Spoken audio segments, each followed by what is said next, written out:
Special কিছু খাবার আছে যেগুলো বিশেষ কিছু সময়ে খেতে ভালো লাগে, যেমন ধরুন শীতকালে হাঁসের মাংস। হ্যালো এভরিওয়ান, আসসালামু আলাইকুম। আজ রান্না করছি লোভনীয় স্বাদের হাঁসের মাংস। খুব ভালোভাবে ধুয়ে একটি বড় সাইজের কড়াই নিয়েছি। এখানে আমি দিয়ে দিচ্ছি পরিমাণ মতো তেল এবং নারকেলের দুধ। দিয়ে দিচ্ছি পরিমাণ মতো পেঁয়াজ কুচি, রসুন কুচি। এখন অ্যাড করছি শুকনা মরিচ, স্বাদ অনুযায়ী লবণ দিয়ে দিচ্ছি, জিরা গুঁড়ো দিচ্ছি পরিমাণ মতো, ধনিয়া গুঁড়ো দিচ্ছি, দিয়ে দিচ্ছি টেস্ট অনুযায়ী মরিচের গুঁড়া। হাঁসের মাংসটা কিন্তু একটু ঝাল ঝাল খেতেই বেশি ভালো লাগে আমার কাছে। আপনারা ইচ্ছা মতো মশলাটা অ্যাডজাস্ট করে নিতে পারেন। এবার এখানে আমি কিছু গোটা গরম মশলা অ্যাড করব। দিয়ে দিচ্ছি গোলমরিচ, এলাচ, লং, দারুচিনি, তেজপাতা। এবার মশলার সঙ্গে মাংস খুব ভালোভাবে প্রথমে 5 মিনিট এভাবে মিশিয়ে নিব। দেন এখানে আমি এই যে কলিজাটা আছে এটা উঠিয়ে রাখছি যেন খুব বেশি সিদ্ধ না হয়ে যায়। এটা আমি কষানোর পরে আবার অ্যাড করে দিব।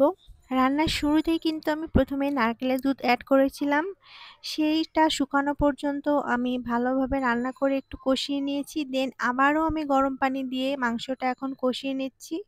টোটাল আমি হাঁসের মাংসটা 2 বার করে কষিয়ে নিচ্ছি। এ পর্যায়ে আমি অ্যাড করে দিচ্ছি আদা বাটা এবং হলুদের গুঁড়া। খুব ভালোভাবে কষিয়ে নিতে হবে। এই কষানোর উপরেই কিন্তু ডিপেন্ড করে মাংসের স্বাদ। মিডিয়াম হিটে পুরো পানিটা টেনে আসা পর্যন্ত কুক করে নিচ্ছি। আমার মতো কে কে এইভাবে হাঁসের মাংসটা রান্না করেন কমেন্ট করে জানাবেন অবশ্যই। হাঁসের মাংসের এই রেসিপিটা আমি আমার আম্মু এবং বোনদের কাছ থেকে শিখেছি। টোটাল রান্নাটা যেহেতু নারকেলের দুধ দিয়ে হয়, এটা কিন্তু খেতে অসম্ভব মজার হয়। মাংসটা আমি খুব সুন্দরভাবে কষিয়ে নিয়েছি, দেখতে পাচ্ছেন মাংস থেকে তেল ছেড়ে দিয়েছে। এ পর্যায়ে আমি ঝোলের জন্য অ্যাড করে দিচ্ছি আবারও নারকেলের দুধ। আপনারা চাইলে গরম পানিও অ্যাড করে দিতে পারেন। হাঁসের মাংসটা সেদ্ধ হতে কিন্তু খুব বেশি সময় লাগে, এই জন্য কিন্তু আমি আগেই 2 বার করে কষিয়ে নিয়েছি। মাংসটা প্রপারলি সেদ্ধ করার জন্য যতটুকু পানি দরকার ততটুকুই দিতে হবে। মিডিয়াম হিটে ঢাকনা দিয়ে রান্না করে নিতে হবে প্রায় 40 মিনিটের মতো। এখন আমি অ্যাড করে দিচ্ছি উপর থেকে কয়েকটা কাঁচামরিচ এবং ভাজা জিরার গুঁড়া।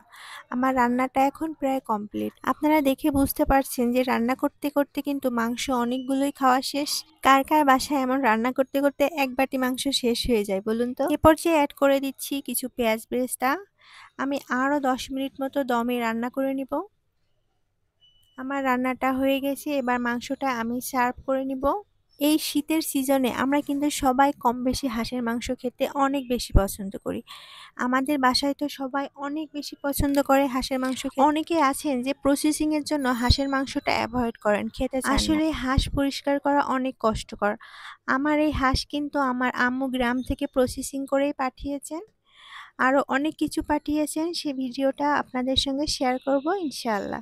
রান্নার কালার দেখেই নিশ্চয়ই বুঝতে পারছেন মাংসটা খেতে কতটা লোভনীয় হয়েছিল। রেসিপিটা ভালো লাগলে বাসায় অবশ্যই এভাবে একদিন ট্রাই করবেন। অ্যাকচুয়ালি আপনাদেরকে রান্না শেখানোটাই আমার মেন উদ্দেশ্য নয়। আমাদের যেহেতু বড় ভিডিও আপলোড দিতে হয়, সেজন্য চেষ্টা করে থাকি মাঝে মাঝে এ ধরনের ভিডিও আপলোড দেওয়ার।